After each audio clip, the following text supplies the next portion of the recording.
Gracias al Señor que nos permite estar en este domingo tan especial y hermanos, aunque no hubieran puntos especiales el domingo, solo el hecho de cantar al Señor es una gran bendición, cantar como congregación.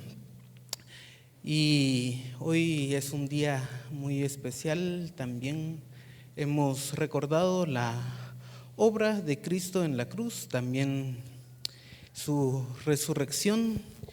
Y nosotros, hermanos, entonamos el himno Porque Él vive, y ese himno dice: yo sé que Él está viviendo porque vive en mi corazón. Y voy a decir que en efecto es una de las formas en las que el Señor no solo debe vivir, sino reinar en nuestros corazones. Y yo espero que en cada corazón del creyente reine el Señor. Y como les digo, es solo un aspecto. Y si me permiten el ejemplo, pues es conocido por todos. Mi padre en la carne, él falleció. Y yo puedo decir, Él vive en mi corazón, en la memoria. Y podría ser un aspecto válido, pero no es aplicable a la manera completa como Cristo vive. Podemos tener personas que amamos mucho nosotros. Yo sé que cada uno tiene personas que están en la presencia del Señor, pero eso no implica que la vida de la resurrección o la forma en que Cristo vive sea limitado únicamente a esa manera un tanto subjetiva de la vida. Y como les digo, el himno no está mal. El Señor debe vivir y reinar en cada corazón del creyente, pero no se limita a esa área de la vida de nuestro Señor Jesucristo. Porque la realidad es de que la resurrección corporal de nuestro Señor Jesucristo es única y es un hecho histórico. Y nosotros tenemos la esperanza de la resurrección porque Él ha resucitado. Pero aún cuando estamos en esa esperanza, no es lo mismo la vida que un creyente tiene después de la muerte a la vida que tiene Cristo, a la resurrección. Y es que es un hecho histórico, y como hecho histórico, hermanos, también es un hecho que debe de dirigir nuestras vidas. De hecho, creo que teológicamente podríamos ver la muerte y resurrección de nuestro Señor Jesucristo como el centro de la historia humana. Pues los cristianos, el calendario cristiano, que es el más común, tiene como punto de partida el nacimiento, o intentaron poner como punto de partida el nacimiento de nuestro Señor Jesucristo, pero sinceramente la muerte y resurrección, ese es el centro de la historia. Cuando hablamos de eso como el eje de la historia humana, debemos de, por ejemplo, ponernos a observar lo que dicen las Escrituras. En Efesios 1:4 dice: según nos escogió en Él antes de la fundación del mundo para que fuésemos santos y sin mancha delante de Él, en amor habiéndonos predestinado para ser adoptados hijos suyos por medio de Jesucristo, según el puro afecto de su voluntad. Antes de la fundación del mundo ya había un plan, y el plan era ser adoptados hijos suyos por medio de Jesucristo. Eso no se lograría sin la obra de Cristo en la cruz. Eso en el pasado tan remoto que podríamos decir que es la prehistoria. Antes de la fundación del mundo ya había un plan de redención. También, si vamos a la historia ya humana, podemos observar en Génesis 3, a la serpiente en el versículo 15, dice: pondré enemistad entre ti y la mujer, y entre tu simiente y la simiente suya, ésta te herirá en la cabeza y tú le herirás el calcañar. Lo que se llama como protoevangelio, que ya nos habla de la obra de Cristo en redención por nuestros pecados. Es decir, el Señor ni había expulsado a Adán y a Eva, y antes de expulsarlos da a la serpiente el protoevangelio. Y justamente después, en el versículo 21, siempre de Génesis 3, y Jehová Dios hizo al hombre y a su mujer túnicas de pieles y los vistió. El Señor cubre el pecado de Adán y Eva con pieles, y eso implicaba que las pieles tenían que venir de un animal muerto. Y los animales en sacrificio, hermanos, en la historia, también representan a nuestro Señor Jesucristo. Hebreos 10:1 dice: porque la ley, teniendo la sombra de los bienes venideros, no la imagen misma de las cosas, nunca puede por sí mismo los sacrificios que se ofrecen continuamente hacer perfectos a los que se acercan. Y nos dice: teniendo la sombra de los bienes venideros. Es la sombra de la obra de Cristo en la cruz. Eso en el Antiguo Testamento, en la historia más remota. Pero después de la muerte y resurrección de nuestro Señor Jesucristo, también tenemos nosotros la celebración de la mesa del Señor. En 1 Corintios 11:25 dice: asimismo tomó también la copa después de haber cenado, diciendo: esta copa es el nuevo pacto en mi sangre, haced esto todas las veces que las bebierais en memoria de mí. Así pues, todas las veces que comierais este pan y bebierais esta copa, la muerte del Señor anunciáis hasta que Él venga. Tenemos ese mandato, hacerlo en memoria del Señor. Ya la iglesia cristiana mira al pasado. Los judíos y todos los santos del Antiguo Testamento miraban hacia el futuro. Nosotros, después de la muerte de Cristo, miramos hacia el pasado. Y también nos dice que la muerte del Señor anunciamos hasta que Él venga. Pero también por eso, como iglesia, podemos observar hacia el futuro. Y es que cuando observamos hacia el futuro, miramos las consecuencias de la obra de Cristo en la cruz. Hay un cántico de redención aquí en Apocalipsis capítulo 5. Un cántico en el cielo que habla de la muerte y la resurrección de nuestro Señor Jesucristo. Es Apocalipsis 5, el cual vamos a estudiar.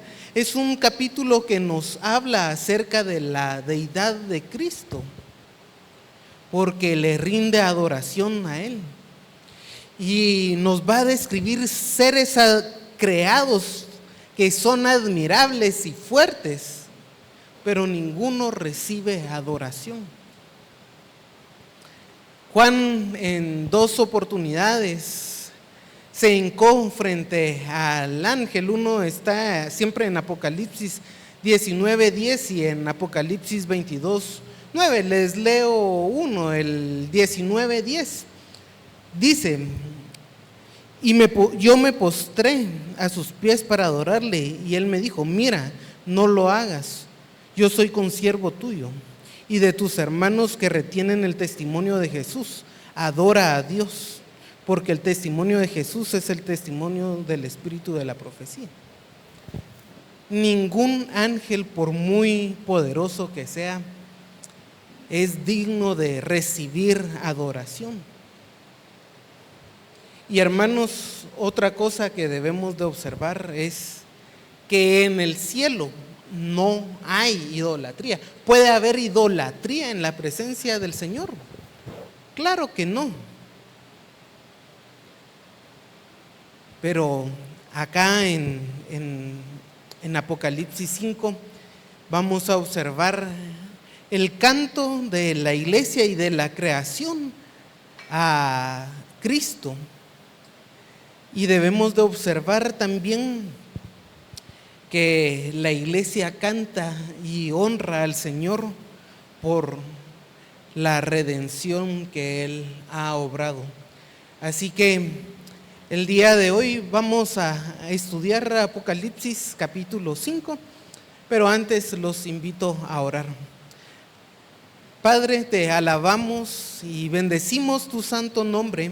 Señor, estamos agradecidos porque tú has mostrado tu bondad, tu misericordia para con nosotros en enviar a tu Hijo Jesucristo a la muerte en la cruz para redención de nuestros pecados, para reconciliarnos contigo y poder tener acceso a ti, poder tener comunión contigo. Señor, bendice este tiempo de estudio, que nos ayude a conocerte más a ti, Padre, que nos ayude a conocer más la gloria de Cristo. Señor, te pedimos esa bendición, que este pasaje que está acá siempre cambie en nuestras vidas y podamos glorificarte a ti de mejor manera como a ti te agrada. Te alabamos, Señor, y pedimos esta bendición en el nombre de Jesús. Amén. Y vemos allí en el capítulo 5, el versículo 1 dice: y vi en la mano derecha del que estaba sentado en el trono un libro escrito por dentro y por fuera, sellado con 7 sellos. El que estaba sentado, hermanos, debemos de ver que es el Padre, es una teofanía. Y eso lo encontramos por el contexto en el capítulo 4, donde habla de Dios como creador. Y es el Padre el que está sentado en el trono. Pero dice que tiene en la mano derecha, y en la mano derecha es una posición de honor, de poder, representa el poder de Dios. Y el libro que tiene es un libro que va a hacer juicio, un juicio que tiene en su mano derecha. Y hermanos, acá debemos de observar a Dios en toda la potestad que tiene de controlar la creación. Como les digo, el capítulo 4 habla de Dios como creador. El libro que está escrito por dentro y por fuera es un libro que tiene una relación muy similar con Ezequiel capítulo 2, versículos 9 y 10, que dice: y miré, y he aquí una mano extendida hacia mí, y en ella había un rollo del libro, y extendió delante de mí, y estaban escritos por delante y por detrás, y había cosas escritas en él, lamentaciones y ayes. También debemos de recordar que Ezequiel tiene una visión del trono de Dios en el capítulo 1, al igual que Juan en el capítulo 4. Pero el contenido del libro en Ezequiel son endechas o cantos fúnebres, lamentaciones, ayes y sobre la casa de Israel. Acá el libro también tiene cosas similares: juicio, lamentación, ayes, pero sobre todo el mundo. El hecho de que el libro esté sellado con 7 sellos implica que era un libro de documento legal, un libro contractual, de un contrato. Y el hecho de que se sellaban antes, usted tenía un rollo un rollo y con cera ponía un sello para que no se abriera el libro. Cuando no se abre el libro, está sellado, y eso certifica que no se conoce, garantiza que no se ha roto el libro y mucho menos alterado. El número 7 acá en Apocalipsis va a representar la plenitud, la cabalidad de las cosas, algo completo. Y el sello implicaba algo secreto. Entonces acá está sin conocer lo que el contenido del libro. Claro, nosotros, porque el Señor se ha revelado y por medio de Juan sabemos el contenido del rollo. Y dicen: y vi un ángel, versículo 2, fuerte, que pregonaba a gran voz: ¿quién es digno de abrir el libro y desatar sus sellos? A gran voz implica que se está pregonando, anunciando a toda la creación. Ahí en el versículo 3 vamos a ver en dónde se oía lo que pregonaba, pero era común de que antes una persona anunciaba, iba por las calles dando los anuncios. Ahora tal vez con los medios de comunicación uno se entera de cosas que pasa al otro lado del mundo, pero en la antigüedad había personas que salían a dar los anuncios.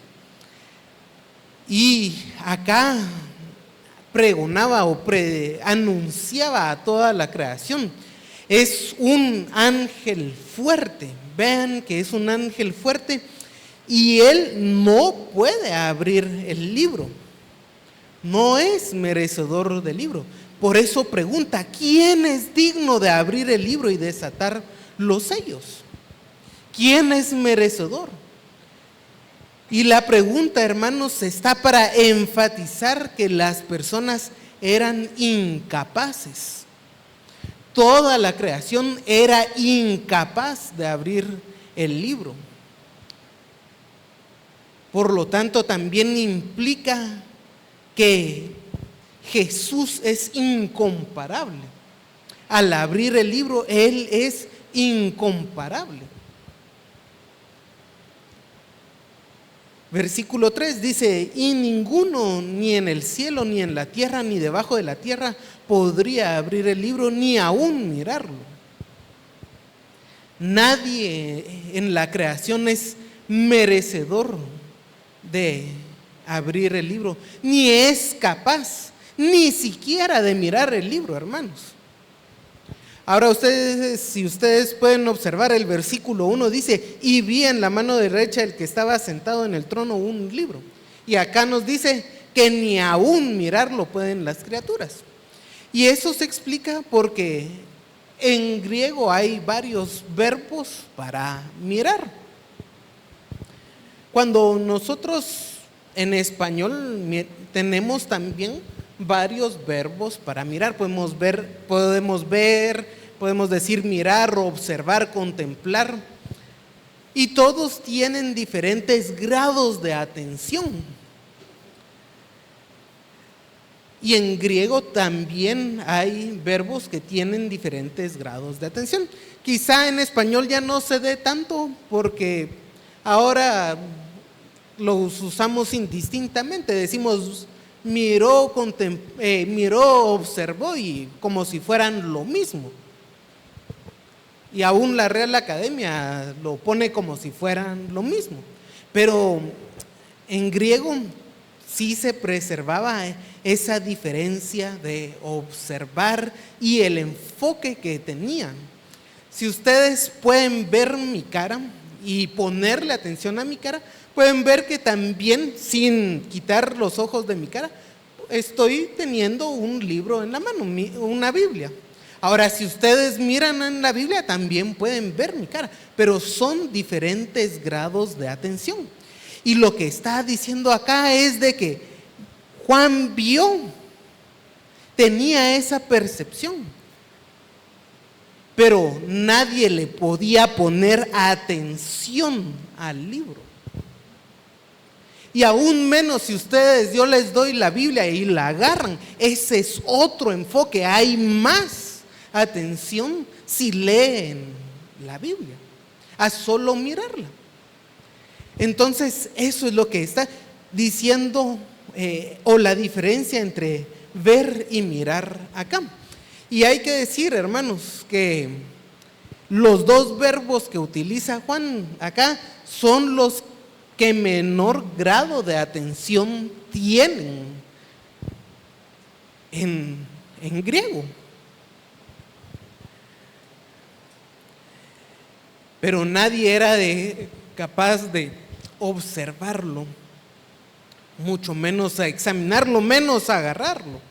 Si no podían resistir sus ojos el prestar atención al libro que estaba ahí. Y lloraba mucho, dice el versículo 4, porque no se había hallado ninguno digno de abrir el libro, ni de leerlo, ni de mirarlo. Lloraba mucho. Muestra la inquietud de Juan, hermanos, porque no hay nadie para ejecutar el plan de Dios, el cual es bueno y es lo mejor para el pueblo de Israel y para el mundo entero, para la creación. A veces como creyentes también estamos a la expectativa de ver el plan de Dios. Todo creyente debería de querer un mundo libre de maldad, un mundo libre de pecado, y no digamos una vida libre de pecado y también de la consecuencia que es la muerte. Y a veces entramos en desesperación. A veces como el profeta Habacuc, que dice: ¿por qué permites esto? A veces en llanto como Juan acá. ¿Por qué no se cumple? ¿O qué es lo que está pasando? Porque nos sentimos impotentes ante el mundo, pero no hay razón de sentirnos así, pues Dios tiene el control. Y dice versículo 5, uno de los ancianos me dijo: no llores, he aquí que el león de la tribu de Judá, la raíz de David, ha vencido para abrir el libro y desatar sus 7 sellos. En los momentos de desesperación o de tristeza, hermanos, es bueno que alguien nos recuerde que Dios tiene el control. Y es parte de recibir consuelo. Y si usted puede consolar a alguien en esos momentos de desesperación, hágalo. Es bueno recordar que Dios tiene el control y poder dar tranquilidad y paz a nuestros hermanos. Pero dice: he aquí el león de la tribu de Judá, la raíz de David, ha vencido para abrir el libro y desatar sus 7 sellos. Y utiliza 2 nombres mesiánicos de Jesús: el león de la tribu de Judá, un título que se da a la tribu de Judá, sobre todo por Jacob, ahí en Génesis 49, cuando Jacob ya está a punto de fallecer Ahí en Génesis 49, bendice a las tribus de Israel. Y la bendición para la tribu de Judá es justamente tener el cetro y la legislatura. Les leo: Judá, te alabarán tus hermanos, tu mano en la cerviz de tus enemigos, los hijos de tu padre se inclinarán a ti como cachorro de león, Judá. De la presa subsiste, hijo mío. Se encorvó y se echó como león, así el león viejo, ¿quién lo despertará? No será quitado el cetro de Judá ni el legislador entre sus pies hasta que venga Silo, y a él se consagrarán los pueblos. Y ya nos habla de una profecía mesiánica acá. Pero el león de Judá nos dice que es el que tiene el cetro, es decir, el poder político, el que es legislador, el que tiene el derecho de legislar y de mandar. Y hermanos, al tener ese título mesiánico, el Señor, los judíos esperaban un Mesías político. Ellos conocían ese título y esperaban un Mesías político que viniera a quitar el yugo de los romanos. Y rechazaron a Jesús por no quitarle el yugo de Roma. Y aún en la actualidad siguen rechazando a Jesús. Y parte de lo que usan es de que esperan un Mesías político. Parte de lo que dicen los judíos actuales de que Jesús no es el Mesías porque no quitó el yugo de Roma. Tanto así que en la época de cuando vino Jesús, sabiendo de las profecías de Daniel, los judíos se armaron, parte de los judíos se armaron en un grupo que se llamaba los celotes, que eran paramilitares, eran guerrilleros, se armaron contra el Imperio Romano porque ya venía el Mesías y había que apoyarlo con armas. Esa es la mentalidad de los judíos por este título, el león de la tribu de Judá.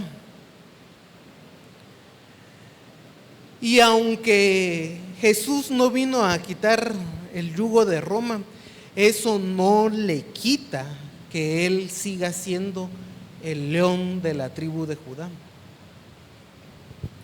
Debemos de aprender una lección, hermanos, porque los judíos pusieron su ojo en lo material y no se dieron cuenta de lo espiritual. Ellos querían que el Mesías venciera a Roma como el león de Judá. Pero Jesús, como el cordero inmolado, no venció a Roma, venció la muerte. ¿Qué es más grande? Vencer un imperio que pasaron los años y se derrumbó, o vencer la muerte por la eternidad. Y a veces, hermanos, nos pasa esa situación. Por poner los ojos en lo material, no nos damos cuenta de la gran bendición espiritual. La raíz de David. En el Antiguo Testamento no se menciona directamente la raíz de David, sino la raíz de Isaí como padre de David. Por ejemplo, en Isaías 11:1. Pero lo que está diciendo aquí es que es un descendiente real, descendiente de David, y por ello tiene la potestad de ocupar el reino de Israel. En este sentido, hermanos, hay que observar que los dos títulos que se utilizan en el cielo de Jesucristo son títulos que están relacionados con el pueblo de Israel directamente. El león de la tribu de Judá, la raíz de David. Son dos títulos dados a Jesucristo que tienen que ver con la nación de Israel. Aún en el cielo se nos revela que el Señor no ha desechado a Israel. Tiene un plan para ese pueblo.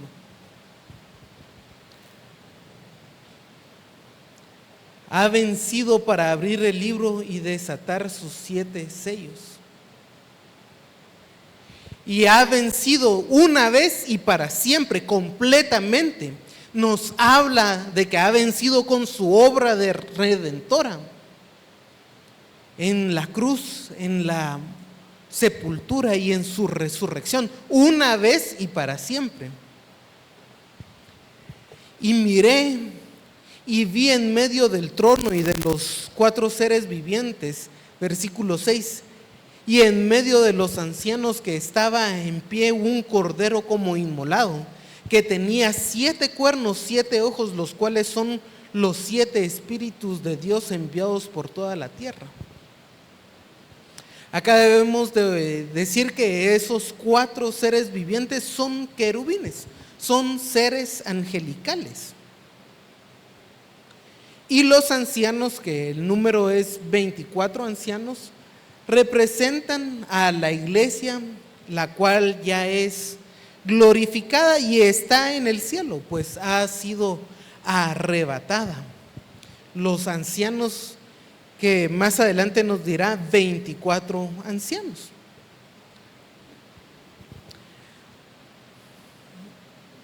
Pero lo que vio es que en medio del trono de los seres vivientes y de los ancianos, en ese lugar de honor, estaba en un lugar llamativo. Ahí estaba el Cordero. Y hermanos, Cristo en Apocalipsis tenemos las 7 iglesias. En la iglesia de Éfeso, Cristo está en el centro. Dice el capítulo 2:1 de Apocalipsis, dice: escribe al ángel de la iglesia de Éfeso, el que tiene las 7 estrellas en su diestra y que anda en medio de los 7 candeleros de oro, dice eso. Cristo al principio está en medio de la iglesia, pero en la Odisea lo han sacado. Dice el versículo 20 del capítulo 3: he aquí, yo estoy a la puerta y llamo.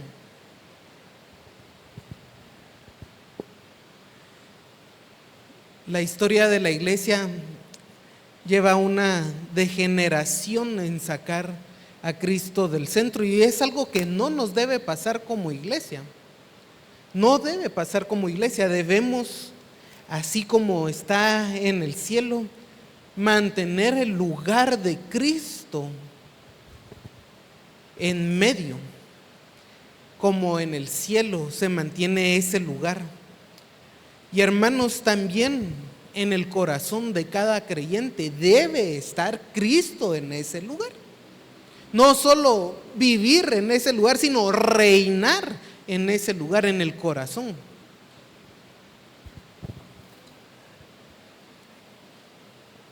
Cuando hablamos de vivir, que Él vive en nuestro corazón, es adecuado. Él tiene que ser el centro de nuestro corazón, de nuestro ser, de nuestras acciones. Y por eso, cuando Friedrich Nietzsche dice que Dios ha muerto, se refiere justamente a esto. Porque en el corazón de la sociedad como tal, ya no está Dios. Él ya no vive en el corazón de la sociedad. Ahí Dios ha muerto. La sociedad ya no gira en torno a Dios. Por eso ha muerto. Pero en el corazón suyo no debe de pasar eso. En el corazón de esta iglesia no debe de pasar eso, ni de la iglesia evangélica en general. Debemos de conservar el lugar de honor de nuestro Señor Jesucristo. Y dice, estaba en pie un cordero como inmolado, que tenía 7 cuernos, 7 ojos, de los cuales los 7 espíritus de Dios son los 7 espíritus de Dios enviados por toda la tierra. Y acá, hermanos, no presenta el título del león de Judá, sino el título de cordero, que nos habla de la humanidad, de la juventud, de la flor de la vida. Y un cordero inmolado, un cordero que ha sido degollado y ha sido presentado como sacrificio. Nos está hablando de la obra de Cristo en la cruz. Y está de pie, pues ha resucitado. La palabra cordero, hermanos, es la cría de una oveja. Es un cordero, es la cría de una oveja. También cuando crece se convierte en oveja o carnero. Es decir, es un animal pequeño. Esto tal vez es bueno aclararlo porque a veces hablamos de cordero y pensamos que es otro animal que no es la oveja, es la misma oveja, pequeña en su juventud. Como cuando nosotros decimos niño o bebé, sabemos que un bebé no es grande. Crece, se vuelve niño, de ahí adolescente, de ahí joven, adulto. Y así es un cordero en la flor de la vida. Y luego nos dice que tenía 7 cuernos y 7 ojos. Y también 7 espíritus. En los cuernos hablamos del poder. Los judíos podían observar cómo es que los carneros luchaban con los cuernos. Es la forma de mostrar el poder. Y los 7 cuernos nos hablan de la plenitud. Recordemos ese número importante de la plenitud. Es decir, nos habla de la plenitud del poder. El cordero como omnipotente. Y la visión o los ojos nos hablan del conocimiento, de la inteligencia, de la sabiduría. Y cuando se habla de 7 ojos, se habla de la plenitud del conocer, la plenitud de ver, es decir, la omnisciencia. Las dos son cualidades únicas de Dios.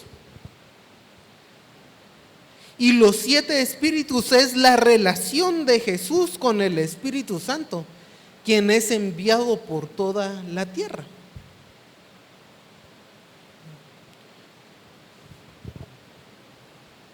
Son 7 espíritus que son la relación de nuestro Señor, del Hijo con el Espíritu Santo. Una relación plena. Versículo 7, y vino y tomó el libro de la mano derecha del que estaba sentado en el trono. Y Dios permite al Hijo tomar el libro para su ejecución. No hay nadie siquiera que pueda ver directamente el libro y a Dios, y solo el Cordero se le permite tomar el libro del Padre para su ejecución. Versículo 8, y cuando hubo tomado el libro, los 4 seres vivientes y los 24 ancianos se postraron delante del Cordero. Todos tenían arpas y copas de oro llenas de incienso, y son las oraciones de los santos. Cayeron de rodillas para adorar a Cristo. Los 4 seres y los 24 ancianos que representan a la iglesia se postraron para adorar a Cristo. Si ustedes pueden ir conmigo ahí al capítulo 4 en el versículo 10 y 11, del capítulo 4 nos habla de que es la misma forma de adoración que recibe el Padre. Versículo 10 del capítulo 4: y los 24 ancianos se postraron del que estaba sentado en el trono y adoran al que vive por los siglos de los siglos, y echan sus coronas delante del trono diciendo: Señor, digno eres de recibir la gloria y la honra y el poder, porque tú creaste las cosas, por tu voluntad existen y fueron creadas. La misma forma de postrarse ante el Padre, se postran ante el Cordero.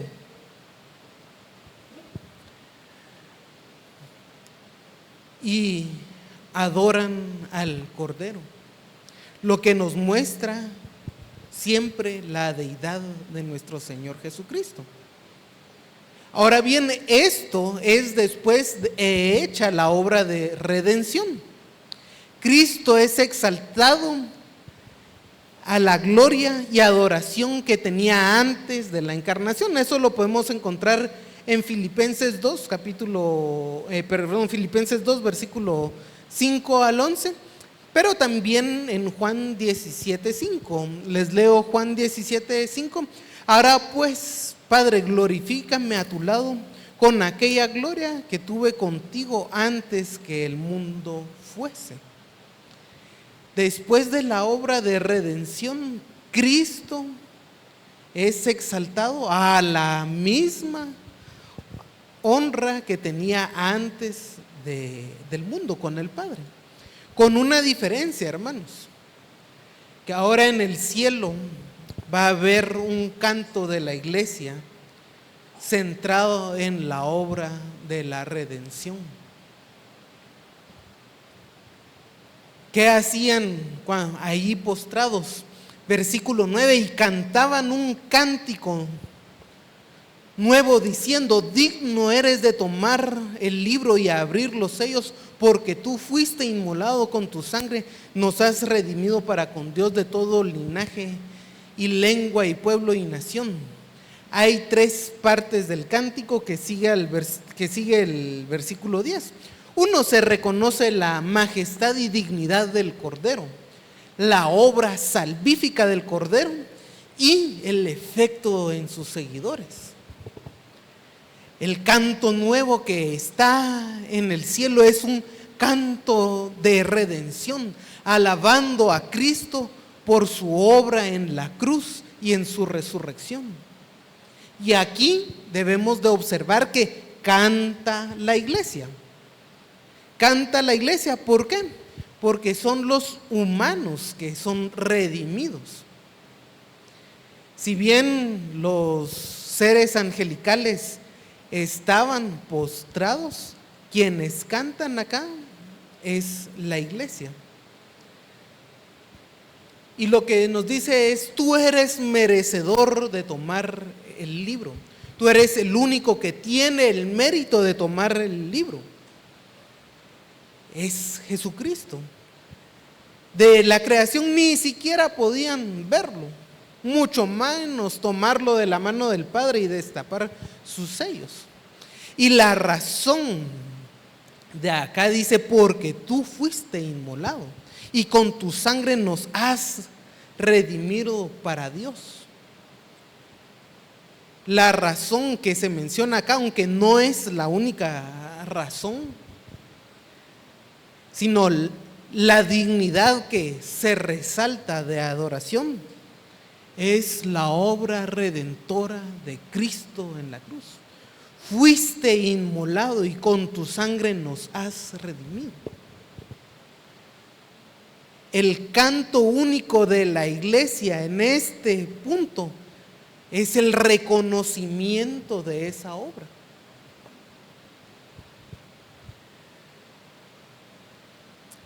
En Hebreos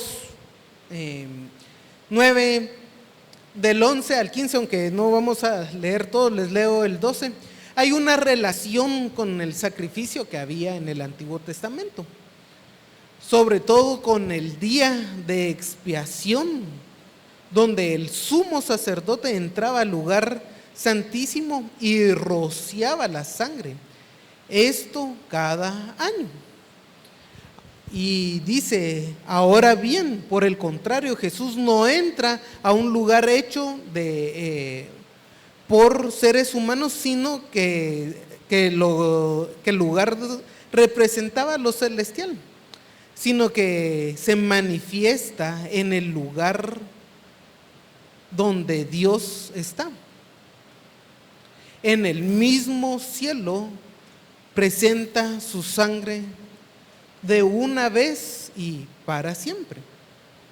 Y esa es una gran diferencia que tenemos acá en Hebreos 12, que dice, no por sangre de machos cabríos ni de becerros, sino por su propia sangre entró una vez y para siempre en el lugar santísimo, obteniendo eterna redención.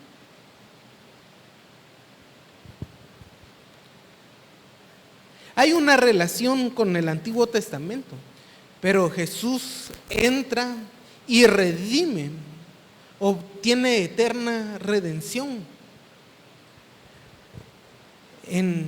presentando su propia sangre.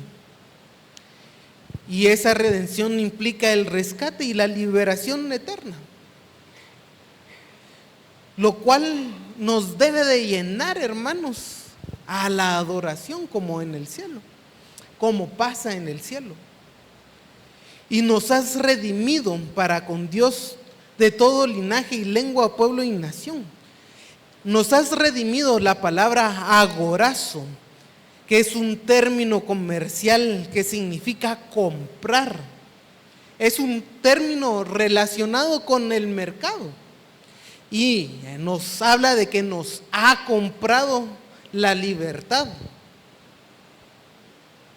Muchas veces, o la costumbre griega era comprar la libertad de un esclavo utilizando la misma moneda o dinero de un esclavo.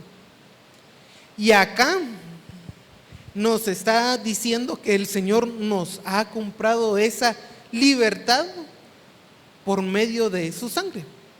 Y la iglesia, otra vez es la iglesia lo que cantan. Los ángeles no tienen estas cualidades. Debemos de observar que dice, nos has redimido de todo linaje y de lengua y de pueblo y de nación. Hermanos, los ángeles no tienen linaje. Mateo 22:30 nos dice que no se pueden reproducir y por lo tanto no pueden tener linaje. Es la iglesia. Pero esas cualidades de todo linaje, lengua, pueblo y nación nos habla de que los redimidos de Dios van por todas partes del mundo, son de todas partes del mundo, no solo de la casa de Israel. Y hay que destacar que la adoración es a una voz. Todos tienen el mismo estilo de adoración, aunque sean de diferentes partes. Esto es importante, hermanos, porque ahora se habla de que hay diferentes costumbres en diferentes partes del mundo y que uno debe acoplarse y hasta adoptar cualquier cosa, cualquier costumbre que haya en cualquier parte del mundo, como que todas las formas de adoración son válidas y que es netamente cultural. Si recordamos 1 Corintios, uno de los mayores problemas es de que la iglesia decía, es que eso es cultural, adoptémoslo para acá. Y entonces introducen la cultura y tenían problemas porque miraban las cosas con normalidad. No se despegaban de su cultura y la adoración a Dios era muy pegado al hecho cultural. Y hoy que tenemos a misioneros en África y se voy a evangelizar a los que están por allá, y allá la adoración pagana es con tambores, poniéndose en trance.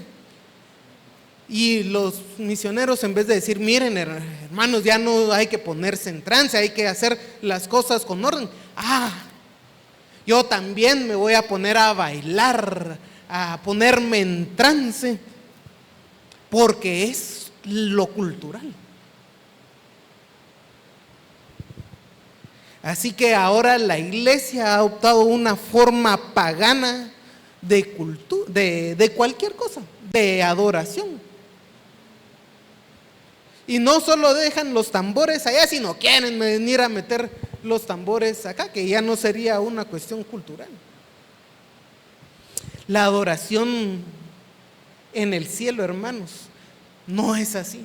Vienen de todas partes, pero todos adoran a una voz al Señor. Lo hacen con orden, con reverencia. No dicen, ustedes de África, ustedes de Asia, ustedes, qué alegre, hagan lo que quieran. No. Lo hacen con reverencia, como al Señor les agrada. Y no es de que nosotros tengamos el 100% de la fórmula, pero debemos ser fieles a lo que está revelado. Debemos ser conscientes en nuestra adoración, hacerlo con la mente, hacerlo con emoción, que cambie nuestra voluntad, con el corazón. Y les digo de primero con la mente, porque lo que se ha olvidado en la iglesia es de que debemos de estar conscientes en nuestra adoración. Ahora todo es emoción. El intelecto, ¿a quién le importa? ¿A quién le importa el contenido? Yo quiero venir a sentir a la iglesia. El Señor nos dio inteligencia de balde, porque yo quiero sentir. La adoración debe de ser agradable al Señor, y debemos de estar conscientes en las cosas y hacerlo con orden, como lo hacen en el cielo. Y nos has hecho para nuestro Dios reyes y sacerdotes, y reinaremos sobre la tierra. La consecuencia de la redención de la obra de Cristo en la cruz para los creyentes lo tenemos aquí en el versículo 10. Nos has hecho reyes y sacerdotes, cosa que contrasta mucho con el Antiguo Testamento, pues ahí en Israel o se era rey o era sacerdote, pero no ambos. Ahora bien, el creyente va a seguir la orden de Melquisedec, como dice Hebreos, teniendo un único sumo sacerdote. Vean que nos dice que somos sacerdotes, pero nuestro sumo sacerdote es Jesucristo. Y reinaremos sobre la tierra, y están en el cielo y están conscientes que van a regresar a reinar en el milenio. Versículo 11, y miré y oí la voz de muchos ángeles alrededor del trono, y de los seres vivientes, y de los ancianos, y el número era millones de millones. Acá ya no es solo la iglesia que va a cantar, sino toda la creación que alaba a Dios. Y hay que notar que el canto que viene no va a decir nos redimiste. Es importante observar que no dice nos redimiste, el canto que tenemos acá que sigue, pero es la voz de los ángeles y todos los que están alrededor del trono, de los seres vivientes y de los ancianos. Eran su número millones de millones. Literalmente dice 10 miles de 10 miles, pero la idea, hermanos, no es que sea un número contable, es un número que es incontable. No se puede contar la multitud que está cantando, que decían a gran voz, versículo 12, el cordero que fue inmolado es digno de tomar el poder, las riquezas, la sabiduría, la fortaleza, la gloria, la alabanza. Hay dos grandes posibilidades que debemos de observar en este canto. Una es de que se esté hablando de cualidades de Dios, que nos esté diciendo que Dios es el que da poder de las riquezas, la sabiduría, y las otras tres que nosotros damos la honra y la gloria. Es decir, la descripción acerca de Dios. Pero también es posible de que nos hable el canto de una congregación que se somete a Él en toda la plenitud. Si vamos a observar, son 7 cualidades. Y entonces ahí tendríamos que decir que nos sometemos en todo nuestro ser, en toda la plenitud de nuestro ser a Dios. Y eso sería la segunda idea del canto. Algo que sí es importante es la palabra de tomar el poder, digno de tomar el poder. Y la idea es más, puede ser de recibir el poder, la riqueza, la sabiduría, la fortaleza, la honra, la gloria y la alabanza.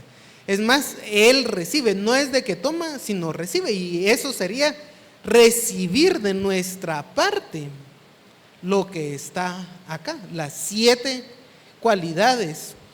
El poder, yo creo que hay que observar el poder. La palabra es dunamis. Esta palabra es importante porque en el canto final no se dice dunamis para poder. Es la fuerza, la capacidad. Si estamos hablando que nosotros demos nuestra fuerza, nuestra capacidad de hacer las cosas al Señor, la riqueza, la abundancia de la posesión, la sabiduría, el conocimiento que tenemos, el discernimiento debe de ser para el Señor, la fuerza, el vigor, el poder, cuando hablamos de fortaleza, nuestro vigor para el Señor, la honra, el honor, el respeto, el aprecio, el reconocimiento que debemos de tenerle al Señor, la honra, como respeto y aprecio, la gloria, el esplendor, la magnificencia y el señorío que debemos de reconocerle a nuestro Dios y que Él debe de recibir de nosotros, la alabanza o bendición. El hecho de que Dios es digno que se hable bien de Él. Y nosotros podemos bendecir el nombre del Señor, hablar bien acerca de Él. Versículo 13: y todo lo creado que está en la tierra y sobre la tierra y debajo de la tierra en el mar, y a todas las cosas que en ellos hay, oí decir: al que está sentado en el trono, al Cordero, sea la alabanza, la honra, la gloria y el poder por los siglos de los siglos. Acá es un reconocimiento, aquí sí debemos de decir que es un reconocimiento y no hay otra explicación de las cualidades de Dios. La alabanza, ya dijimos, es la misma palabra de que se hable bien. La honra, el respeto, la gloria, el señorío, pero el poder acá ya no es la palabra dunamis, que es la capacidad de hacer cosas, sino la palabra kratos, que significa el dominio y la supremacía que se tiene en un territorio. Y debemos de reconocer la supremacía que tiene Dios en todo el universo. Lo que está el cielo, en la tierra y debajo de la tierra y el mar, todos reconocen el dominio de Dios. Y aquí, hermanos, quiero que tal vez preparen un separador y poder ver Filipenses 2. Es del 5 al 11, pero vamos a leer solo del 9 y 11 y poder comparar Colosenses 1:20. Filipenses 2 dice: por lo cual también le exaltó hasta lo sumo y le dio un nombre que es sobre todo un nombre, para que en el nombre de Jesús se doble toda rodilla de los que están en los cielos, en la tierra debajo de la tierra, y toda lengua confiese que Jesucristo es el Señor, para gloria del Padre. Dios lo exalta hasta lo sumo y le confiere el nombre sobre todo nombre. Y toda rodilla confiesa que Jesucristo es el Señor. Toda rodilla se dobla y confiesa que Jesucristo es el Señor. ¿De dónde? De la tierra, en los cielos, en la tierra, debajo de la tierra. Y lo que tenemos acá es también que todo el mundo reconoce, los que están en el cielo, en la tierra, debajo de la tierra y en el mar, que al que está sentado en el trono, a Dios y al Cordero, es la alabanza, la honra, la gloria y el poder por los siglos de los siglos. Todo el mundo reconoce. Y es importante observar que no dice el cielo y la tierra, sino los que están debajo de la tierra. Los que están en el Seol, hermanos, esperando a que se abra el infierno, ellos también van a reconocer que Jesucristo es el Señor, que Jesucristo es digno de alabanza, de gloria, del poder y de la honra. Ellos van a reconocer eso.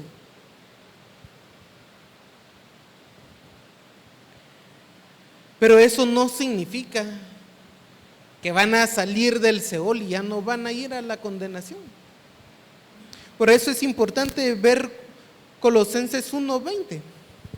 Por medio de él reconciliar consigo todas las cosas, así las que están en la tierra como las que están en los cielos, haciendo paz mediante la sangre de su cruz. Hay una omisión acá. Habla de reconciliar el cielo y la tierra mediante la sangre de Cristo en la cruz. Pero no está reconciliando los que están debajo de la tierra. Un gran ejemplo es el rico y Lázaro. El rico, al estar en el Seol, se da cuenta de la condenación y quiere que Lázaro vaya a predicarle a sus familiares para que no sufran la condenación que él está sufriendo, que está esperando, porque todavía no está en el infierno, está en el Seol. Pero reconoce, igual acá, todos van a reconocer que Jesucristo es el Señor. Y al igual que el Padre que está sentado en el trono, el Cordero, quien es Jesucristo, es digno de recibir la alabanza.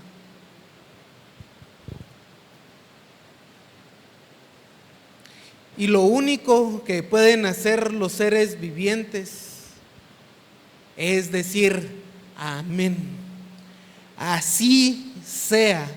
La contestación al canto es amén. Y los 24 ancianos se postraron sobre sus rostros y adoraron al que vive por los siglos de los siglos. La iglesia a postrarse y a adorar por la eternidad. Hermanos, a veces nos cuesta tener la amplitud o tener la dimensión de lo que la obra de Cristo ha representado en su muerte y en su resurrección. No solo impacta en nuestras vidas, sino que va a ser un canto el que la iglesia dé en el cielo por su obra redentora. Así que alabemos al Señor, hermanos, todos los días. Y cuando cantemos que Él vive en nuestro corazón, sabemos que es una cualidad que Él viva en nuestro corazón. Debemos estar conscientes que no es solo en nuestro corazón. Él vive, Él ha resucitado como un hecho histórico. Pero reflejémoslo también en nuestro corazón, que se vea en nuestras vidas que Él está reinando. Padre, te alabamos y te damos gracias, Señor, por permitir a tu Hijo venir a la cruz para nuestra redención.